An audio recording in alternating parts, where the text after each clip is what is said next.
Hi, எல்லாரும் சாந்தி சண்டல் வ்ளாக்ஸை subscribe பண்ணிட்டீங்களா?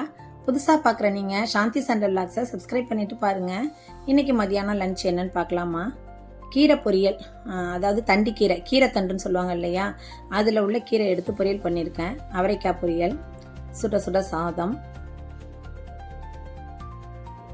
நல்லா அருமையாக பட்டாணி படுகை கத்திரிக்காய், அதாவது படுவ கத்திரிக்காய் அப்படிம்பாங்க.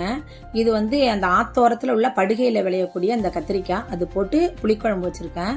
இந்த குழம்பு நாளைக்கு நான் வீடியோ அப்லோட் பண்ணுறேன் பாருங்கள். இந்த கத்திரிக்காய் வேறு லெவல் அல்டிமேட்டாக இருக்குங்க. இந்த கத்திரிக்காய் வந்து இங்கே எங்கள் ஏரியாவில் மட்டும்தான் கிடைக்கும், கடைகளில் கிடைக்காது. ரோட்டோரத்தில் உள்ள இந்த லேடிஸ் வச்சுருப்பாங்க. தயிர், இது வந்து அவரைக்காய் வத்தல், கொத்தரை வத்தல் பொரிச்சு வச்சுருக்கேன். இந்த கத்திரிக்காவை மட்டும், நெல்லிக்காய் ஊறுகாய், இந்த கத்திரிக்காய் மட்டுமே போட்டு நான் ஏற்கனவே ஒரு வீடியோ அப்லோட் பண்ணியிருக்கேன். முருங்கைக்காய் போட்டு மீன் குழம்பு மாதிரி சுவையில் அப்படின்ட்டு.